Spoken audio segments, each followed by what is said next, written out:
Back to my mini vlog. ತುಂಬ ದಿನ ಆಯಿತು ನಾವು ವ್ಲಾಗ್ ಮಾಡಿದ್ದೆ ಬಿಟ್ಟಿದ್ದೆ. ಏನಂದರೆ ಮನೆ ಚೇಂಜ್ ಮಾಡಿದ್ವಿ ನಾವು. ಮನೆ ಚೇಂಜ್ ಮಾಡಿದ್ದಕ್ಕೆಲ್ಲ ಸೆಟಪ್ ಮಾಡ್ಕೊಳ್ಳೋದ್ರಿಗೆ ನನ್ನ ಟೈಮ್ ಹೋಗ್ಬಿಡ್ತು. ಸೊ ಹಂಗೆ ಫ್ರೀ ಟೈಮಲ್ಲಿ ಹೆಂಗೆ ಪಾಪು ಬೇರೆ ಇರುತ್ತಲ್ಲ, ಸ್ವಲ್ಪ ವ್ಲಾಗ್ ಮಾಡೋಕ್ಕೆಲ್ಲ ಕಷ್ಟ. ಮಿಡಲ್ ಬರ್ತಿರ್ತಾನೆ ಅವನು, ಏನು ವಾಯ್ಸ್ ಕೊಡೋಕ್ಕಾಗಲ್ಲ, ಸರಿಯಾಗಿ ವಿಡಿಯೋ ಕ್ಯಾಪ್ಚರ್ ಮಾಡೋಕ್ಕಾಗಂಗಿಲ್ಲ. ಅದಕ್ಕೆ ಇವಾಗ ಒಂದು ಮಲ್ಕೊಂಡ ಇವತ್ತು ಯಾಕೋ ಫ್ರೀ ಅನ್ನಿಸ್ತು, ವ್ಲಾಗ್ ಕೂಡ ಮಾಡ್ಬೇಕು ಅನ್ನಿಸ್ತು. ಆ್ಯಕ್ಚುಲಿ ಸ್ವೀಟ್ ಐಟಮ್ಸ್ ತಿನ್ಬೇಕು ಅನ್ಸಾತಿತ್ತು. ನಮ್ಮ ಹಸ್ಬೆಂಡ್ ಹೇಳಿದ್ರೆ ನನಗೆ ಏನೋ ತಿನ್ಬೇಕು ಅನ್ಸಾತೈತೆ ಅಂತ ಹೇಳಿ, ಸೊ ನಂಗೆ ಒಂದು ಚಾಕ್ಲೇಟ್ ಕೇಕ್ ತಂದ್ಕೊಟ್ರಿ ಇವತ್ತು.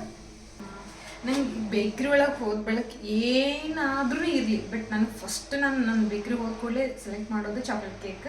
ಆಮೇಲೆ ಮಿಕ್ಕಿದ್ದೆಲ್ಲ ತೊಗೊತಿರ್ತೀನಿ.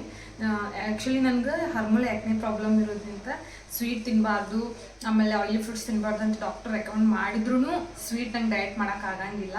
ಯಾಕಂದ್ರೆ ಬೇಕೇ ಬೇಕು. ಸ್ವೀಟ್ ನೋಡಿದ ತಕ್ಷಣ ತಿನ್ನು ಅಂತ ನನ್ನ ಬಾಡಿ ಫೀಲ್ ಮಾಡ್ತಿರ್ತೈತಿ. ಇನ್ನೂ ಗೊತ್ತಿಲ್ಲ, ಚಾಕ್ಲೇಟ್ ಕೇಕ್ ಮೇಲೆ ಭಾಳ ಇಷ್ಟ. ಸ್ಪೆಷಲಿ ಅಯ್ಯಂಗಾರ್ ಬೇಕ್ರಿ ಒಳಗೆ ಅಂತ ಚಾಕ್ಲೇಟ್ ಕೇಕ್ ವಾವ್.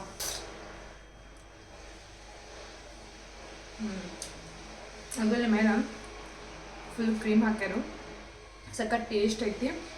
ಇದು ಹೆಂಗಂದ್ರೆ ಕೋಕೋನಟ್ ಚಾಕ್ಲೇಟ್ ಕೇಕ್. ಇದು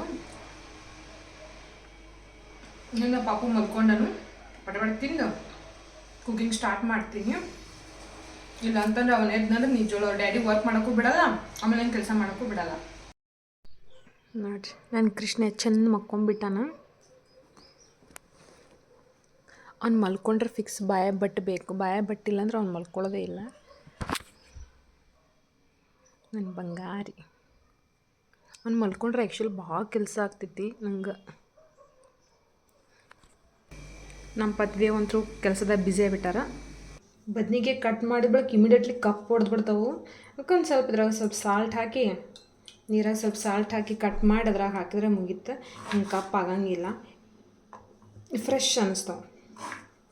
ಸುಮ್ಮನೆ ಟೇಸ್ಟ್ ಸಲುವಾಗಿ ಸ್ವಲ್ಪ ಕಡಲೆಬೇಳೆ ಹಾಕೊಳತ್ತೀನಿ.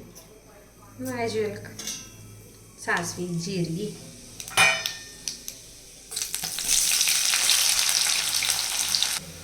ನಾವು ಗಂಡ ಹೆಂಡತಿ ಇಬ್ಬರೇ ಇರ್ತೀವಲ್ಲ, ಸೊ ಏನು ನಮಗೇನು ಅಷ್ಟು ಅಡುಗೆ ಹತ್ತಲ್ಲ. 3 ಟೈಮ್ ಮಾಡ್ಕೊಂಡ್ರೂ ಆದಷ್ಟು ಬಿಸಿನೇ ಮಾಡ್ಕೊಂಡು ತಿಂತೀವಿ. ಸೊ ಬದ್ನಿಕಾಯಿ ಪಲ್ಯನೂ ಅಷ್ಟೇ ಸ್ವಲ್ಪನೇ ಮಾಡಾಡ್ತೀನಿ, ಇಬ್ಬರಿಗಾಗಷ್ಟೇ. ಆ್ಯಕ್ಚುಲಿ ಹೇಳ್ಬೇಕಂತಂದರೆ ನಮ್ಮ ಕುಕ್ಕಿಂಗ್ಗೆ ಒಂದು ದೊಡ್ಡ ಸ್ಟೋರಿ ಐತಿ. ನಮ್ಮದು ಬಿಜಾಪುರ, ಗಂಡ ಮನೆ ಬಂದು ಗುಲ್ಬರ್ಗ. ಇಬ್ಬರು ಮಧ್ಯೆ ಕುಕ್ಕಿಂಗ್ ಪ್ರಾಬ್ಲಮ್ ಆಗ್ತಂದ್ರೆ ಇವ್ರ ಕಡೆ, ನನ್ನ ಗಂಡ ಮನೆ ಕಡೆ ಎಲ್ಲಾನು ಯಾವುದು ಚಿಲ್ಲಿ ಪೌಡ್ರ್ ಬರುತ್ತಲ್ಲ, ಖಾರ ಪುಡಿ, ಆ ಥರ ಅವ್ರು ಹಾಕಿ ಅದು ಊಟ ಮಾಡ್ತಾರೆ, ಅಡುಗೆ ಎಲ್ಲ ಅದು ಹಾಕ್ತಾರೆ. ಅವ್ರಿಗೆ ಅದು ತುಂಬಾ ಟೇಸ್ಟ್ ಬರುತ್ತೆ. ಬಟ್ ನಮ್ಮ ಬಿಜಾಪುರ ಸೈಡ್ ಹೆಂಗಂದ್ರೆ ಮಸಾಲ ಖಾರ ಬೇಕು.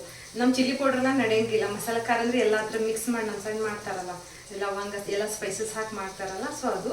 ಸೊ ಸ್ಟಾರ್ಟಿಂಗ್ ಹೆಂಗಂತಂದರೆ ಆ ಥರ ಚಿಲ್ಲಿ ಪೌಡ್ರ್ ಹಾಕಿ ಮಾಡಿದ ಅಡುಗೆ ತಿಂದ ಬಳಿಕ ಕಂಟಿನ್ಯೂಸ್ಲಿ ಮೋಷನ್, ಕಂಟಿನ್ಯೂಸ್ಲಿ. ಸೊ ಇವಾಗಾದ್ರೂ ಹೆಂಗಂತಂದರೆ ಅವರಿಗೆ ನಮ್ದು ಖಾರ ಅವ್ರಿಗೆ ಸೆಟ್ ಆಗಲ್ಲ. ನಮ್ಮ ಖಾರ ಮಸಾಲೆ ಖಾರ ತಿಂದರೆ ಅವ್ರ ಹೆಲ್ತ್ ಇಶ್ಯೂ ಆಗ್ಬಿಡ್ತೈತಿ. ಸೊ ಅದಕ್ಕೆ ಬೇಡ ಬಿಡುತ್ತೆ. ಯಾವ ಥರ ಬ್ಯಾಲೆನ್ಸ್ ಮಾಡ್ತೀನಿ ಅಂತಂದರೆ ಅರ್ಧ ಚಿಲ್ಲಿ ಪೌಡ್ರನ್ನ ಹಾಕ್ತೀನಿ, ಅರ್ಧ ನಾ ಮಸಾಲೆ ಖಾರನೂ ಹಾಕ್ತೀನಿ. ಸೊ ಅವರಿಗೂ ಹೆಲ್ತ್ ಇಶ್ಯೂ ಆಗ್ತಿಲ್ಲ, ನನಗೂ ಹೆಲ್ತ್ ಇಶ್ಯೂ ಆಗ್ತಿಲ್ಲ. ಸೊ ಹಾಗೆ ನಡೆಯತೈತಿ ಕುಕ್ಕಿಂಗ್. ಅವಾಗವಾಗ ಅದೇ ಗೊತ್ತಿಲ್ಲದೆ ಚಿಕನ್ ಏನೋ ಮಾಡುವಾಗ ಗೊತ್ತಿಲ್ಲದೆ ಪಟ್ ನಾನು ಅದೇ ಹಾಕಿರ್ತೀನಿ, ಬಟ್ ಅವ್ರಿಗೆ ಗೊತ್ತಿರಲ್ಲ. ಅದು ನನ್ನ ಸೀಕ್ರೆಟ್. ಅದು ವಾಶ್ ಮಾಡಿ ಇಟ್ಕೊಂಡಿರ್ತೀವಲ್ಲ ಉಪ್ಪಿನ ನೀರಿನಾಗ, ಆಯ್ತು ಈ ಬದ್ನಿಕಾಯಿ ಇದ್ರ ಹಾಕ್ಬಿಡೋದು. ಆ್ಯಕ್ಚುಲಿ ಚಪಾತಿ ಜೊತೆ ಬದ್ನಿಕಾಯಿ ಪಲ್ಯ ಪಟ್ಟಕ್ಕೆ ಸ್ವಲ್ಪ ಹಿಂಡಿ ಮೊಸರು ಹಾಕೊಂಡು ತಿಂದರೆ ಇದು ಎಷ್ಟು ಎಣ್ಣೆ ಒಳಗೆ ಕಾಯ್ತೈತಲ್ಲ ಅಷ್ಟು ಟೇಸ್ಟ್ ಬಿಡ್ತೈತಿ. ನೀರು ಸ್ವಲ್ಪ ಹಾಕಿ ನೀರು ಅನ್ನೋ ಅಷ್ಟೇ ಸ್ವಲ್ಪ ನೀರು ಹಾಕಬೇಕು, ಅದರ್ವೈಸ್ ನೀರು ಬೇಡ. ಅದು ಎಣ್ಣೆ ಜಾಸ್ತಿ ಹಾಕಿದ್ರೆ ಎಣ್ಣೆಗೆ ಕುದ್ಬಿಡ್ತೈತಿ ಚೆಂದಾಗಿ. ಏನು ಮಾಡಿದ್ರು ಅವ್ರ ಫುಡ್ ಅವರಿಗೆ ಇಷ್ಟ. ಸೊ ನಾವು ಬೆಳೆದಿದ್ದೆಲ್ಲ ಈ ಕಡೆ ಅಂದಾಗ ಅವ್ರ ಫುಡ್ ಸ್ವಲ್ಪ ಅಡ್ಜಸ್ಟ್ ಆಗಿ ಕಷ್ಟ ಆಗ್ತೈತಿ, ಇಲ್ಲ ಅಂತಲ್ಲ.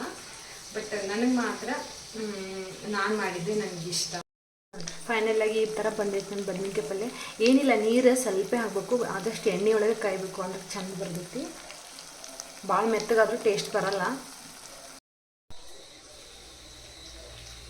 ಸ್ವಲ್ಪ ಬದ್ನಿಕಾಯಿ ಎಲ್ಲ ಸ್ವಲ್ಪ ಕುದ್ದು ಬಳಕ ಪುಡಿ ಮಾಡಿ ಇಟ್ಕೊಂಡಿರ್ತೀವಲ್ಲ ಶೇಂಗಾ ಪೌಡ್ರ್ ಇಟ್ಟು ಹಾಕಿದರೆ ಮುಗಿಯಿತು.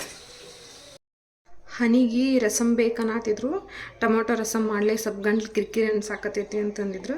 ಸೊ ಅದಕ್ಕೆ ರಸಮ್ ಮಾಡ್ತೀನಿ. ರಸಮ್ ಮಾಡೋಕ್ಕೇನಿಲ್ಲ, ಇಷ್ಟಕ್ಕೊಂದು ಸ್ವಲ್ಪ ಬೆಳ್ಳುಳ್ಳಿ, ಶುಂಠಿ, ಸ್ವಲ್ಪ ಇಷ್ಟೊಂದು 3-4 ಲವಂಗ, 10-12 ಒಂದು ಸ್ವಲ್ಪ ಇದೇನಂತಾರೆ ಇದು ಕಾಳು ಮೆಣಸು ಹಾಕಿ ಇದು ಪುಡಿ ಮಾಡ್ಕೋಬೇಕು ಪೂರ್ತಿ ಸಣ್ಣಗೆ ಹರ್ಕೊಂಡು. ನೋಡ್ರಿ ಎಷ್ಟು ಚಂದ ಸಣ್ಣಗೆ ಪೇಸ್ಟ್ ಆಗೈತಿ. ಈ ಥರ ಇಟ್ಟು ಪೂರ್ತಿ ಇಟ್ಟು ಸಣ್ಣ ಪೇಸ್ಟ್ ಮಾಡ್ಬೇಕದು. ನೋಡಿರಿ ಎಣ್ಣೆ ಚಂದ ಕಾಯಕತ್ತೈತೆ. ಇದು ಸ್ವಲ್ಪ ಜೀರಿಗೆ ತಿಕ್ಕಿನ ಸ್ವಲ್ಪ ತಿಕ್ಕಿ ಹಿಂಗೆ ಹಾಕೋದ್ರಿಂದ ಫ್ಲೇವರ್ ಚಂದ ಬಿಡ್ತೈತಿ. ಆಮೇಲೆ ನಾವೇನು ಇದು ಪೇಸ್ಟ್ ಮಾಡ್ಕೊಂಡಿವಲ್ಲ ಬೆಳ್ಳುಳ್ಳಿ ಶುಂಠಿ ಮೆಣಸು ಆಯ್ತು ಇದ್ರಾಗ ಆ್ಯಡ್ ಮಾಡ್ಕೋಬೇಕು. ಇದು ಒಂಥರ ಕಷಾಯ ಟೈಪು. ಹೆಂಗಂದ್ರೆ ಕೆಮ್ಮಿಗೂ ಚಲೋ. ಟೊಮೊಟೊ ರಸನ ಇದ್ರೊಳಗೆ ಎಲ್ಲ ಥರ ಹಾಕಿರ್ತೀವಲ್ಲ, ಚಲೋ ಇದು. ಕೆಮ್ಮಿಗೂ ಚಲೋ, ಶೀತ ಆಗಿದ್ರೆ ಎಲ್ಲದಕ್ಕೂ ಒಂಥರ ಚಲೋ ಇದು. ಒಂದ್ಸಲ ಮಾಡ್ಕೊಂಡು ನೋಡಿರಿ, ಸಖತ್ ಟೇಸ್ಟ್ ಇರ್ತೈತಿ. ಮತ್ತು ಟೊಮೊಟೊ 1.5 ಅಷ್ಟೇ ತೊಗೋಬೇಕು. ಸ್ವಲ್ಪ ಹುಳಿನೂ ಇರಬೇಕು, ಸ್ವಲ್ಪ ಖಾರನೂ ಇರಬೇಕು. ಅದು ಖಾರ ಹಿಂಗೆ ನೆತ್ತಿಗೆ ಏರ್ಬೇಕದು. ಆಯ್ತು, ಟೊಮೆಟೊ ಹಾಕೊಂಡ್ಬಿಟ್ಟಿದ್ರಾಗ ಸ್ವಲ್ಪ ರುಚಿ ತಕ್ಕಷ್ಟು ಉಪ್ಪು ಖಾರ ಹಾಕ್ಕೊಂಡು ಸ್ವಲ್ಪ ಅದು ಎಣ್ಣೆ ಬಿಡತನ, ಟೊಮೆಟೊದ ರಸ ಮತ್ತು ಎಣ್ಣೆ ಬಿಡತನೂ ಅದು ಕಾಯಿಸ್ಕೋಬೇಕು. ರಸ ಬಿಡುತ್ತನೂ ಮಿಡಲ್ ಸ್ವಲ್ಪ ಹಿಂಗೆ ತಿರ್ಸ್ಕೊಂತಿರ್ಬೇಕು. ಯಾಕಂದ್ರೆ ಹೊತ್ತಲ್ಲ ಮುಗಿತದ ಟೊಮೊಟೊ ರಸಮಲ್ಲ, ಅದು ಬೇರೆನೇ ಆಗ್ಬಿಡ್ತೈತಿ. ಕುದೆಲ್ಲ ಎಷ್ಟು ಎಣ್ಣೆ ಬಿಟ್ಟದ ಮತ್ತು ಎಷ್ಟು ಟೊಮೆಟೊಕ್ಕಿನೆಲ್ಲ ಕುದ್ದು ಇಷ್ಟೇ ಆಗ್ಬಿಡ್ತು. ಆಯ್ತು, ಈ ಥರ ಕುದ್ದಾಗ ಆಯ್ತು 1 ಗ್ಲಾಸ್ ನೀರು ಹಾಕ್ಕೊಂಡ್ಬಿಡ್ರಿ. ಆಯ್ತು ಇಷ್ಟೇ. ಆಮೇಲೆ ಕುದ್ದು ಮತ್ತೆ ಇನ್ನೊಂದು ಸ್ವಲ್ಪ ಮೇಲೆ ಎಣ್ಣೆ ತೇಲಿ ಆಡ್ತದಲ್ಲ, ಆಯ್ತು ಅವಾಗ ಬಂದ್ ಮಾಡಿದ್ರೆ ಸಖತ್ತಾಗಿರೋ ಟೊಮ್ಯಾಟೊ ರಸಮ್ ಚೆಂದಾಗಿ ರೆಡಿ ಆಗಿಬಿಡ್ತೈತಿ. ಇದು ಒಣ ಬೈಲ್ನೂ ಕುಡಿಬಹುದು ನೆಗಡಿ ಆದ್ರೆ. ಇತ್ತು ಸಾಂಬಾರು ರೈಸ್ ಎಲ್ಲನೂ ಆಗೈತಿ. ಆಯ್ತು, ಬಿಸಿ ಬಿಸಿ ಚಪಾತಿನೂ ರೆಡಿ.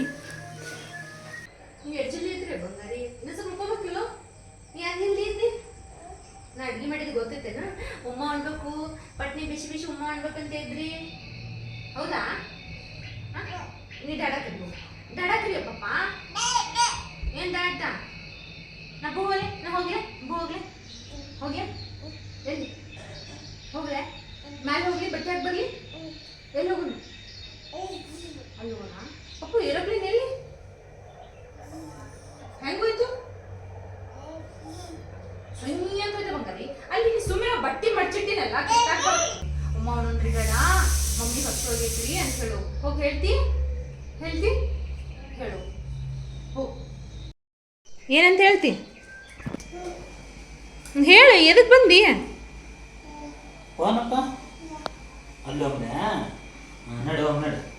ಬರೀ ಉಮ್ಮಣ್ರಿ ಏನು?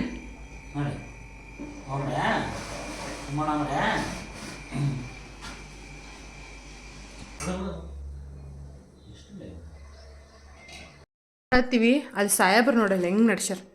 ಪುಟ್ಟ ಬೀಳ್ತಿ ಮಗನೇ, ಆಕಲಿ ಗುಂಡ. ಪಿಕೇಬು ಮಾಡು ಪಿಕೇಬು ಮಾಡು.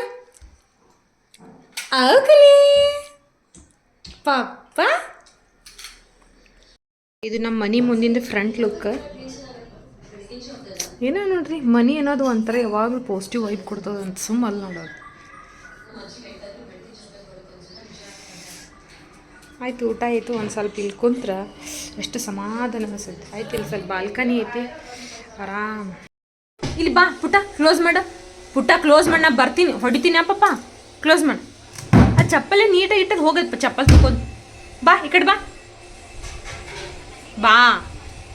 ಎಲ್ಲ ಊಟ ಐತಲ್ಲ, ಪಾಪು ಕೂಡ ನಾವು ಡ್ಯಾಡ್ ಜೊತೆ ಎಲ್ಲ ಆಟ ಆಡ್ತಿದ್ದಾನ. ಏನಿಲ್ಲ, ನಮ್ಮ ಮನೆ ಮುಂದೆ ಇಷ್ಟೆಲ್ಲ ಸ್ಪೇಸ್ ಐತಿ ಮತ್ತು ಬಾಲ್ಕನಿನೂ ಕೊಟ್ಟಾರು. ಆರಾಮ್ ಊಟ ಆದ ತಕ್ಷಣ ಇಲ್ಲಿ ಬಂದು ಕೂಡ್ತೀನಿ. ಏನಾದ್ರು ಓದ್ಬೇಕು ಅನ್ಸಿದ್ರೆ ಒಂದು ಬುಕ್ಸ್ ತೊಗೋತೀನಿ. ಆರಾಮ್ ಪೀಸ್ಫುಲ್ ಐತಿ, ಫುಲ್ ಪೀಸ್ಫುಲ್. ಓನರ್ ಆದ್ರೂ ಅಷ್ಟೇ ಭಾಳ ಚಲೋ ಅದಾರು. ಇಲ್ಕೊಂತ ಏನೋ ಓದ್ಕೊತಿದ್ರೆ, ಆಮೇಲೆ ನಮ್ಮ ಪುಟ್ಟ ಜೊತೆ ಆಟ ಆಡ್ಕೊತಿದ್ರೆ ಸಖತ್ ಟೈಮ್ ಪಾಸ್ ಆಗುತ್ತೆ. ಈವ್ನಿಂಗ್ ಟೈಮಲ್ಲೆಲ್ಲ ಚೇರ್ ಹಾಕೊಂಡು ಇಲ್ಲಿ ಎಲ್ಲ ಕೂಡ್ತಿರ್ತೀವಿ. ಇಷ್ಟೊಂದು ಮನಿ ಅಂದ ತಕ್ಷಣ ಒಂಥರ ನಮ್ಗೆ ಭಾಳ ಒಂದು ಪಾಸಿಟಿವ್ ಫೀಲ್ ಬರಬೇಕು. ಆ ಥರ ಈ ಬೆಂಗಳೂರಿನಾಗ ಸಿಗೋದು ನಿಜವಾಗ ಭಾಳ ಕಷ್ಟ. ಬಟ್ ಈ ಮನೆ ಹುಡುಕ್ಬೇಕಂತಂದ್ರೆ ಭಾಳ ಕಷ್ಟಪಟ್ಟು ಹುಡುಕೀವಿ. ಬಟ್ ಸಿಕ್ಕಿದಕ್ಕೂ ನಮ್ಗೆ ಎಷ್ಟು ಖುಷಿ ಐತಂದ್ರೆ, ಹಾಗೆ ನೋಡ್ರಿ, ಒಂದು ಬಾಡಿಗೆ ಮನೆ ಒಂದು ದುಡ್ಡು ಕೊಟ್ಟು ನಾವು ಹಿಡಿತೀವಿ ಅಂತಂದಾಗ ಅದ್ರ ತಕ್ಕಂಗೆ ಅದು ವರ್ತ್ ಅನಿಸ್ಬೇಕು. ಇವಾಗ ನಿಮ್ಗೆ ಇಷ್ಟ ಆಗಿದ್ರೆ do like and comment and subscribe to my channel. Thank you.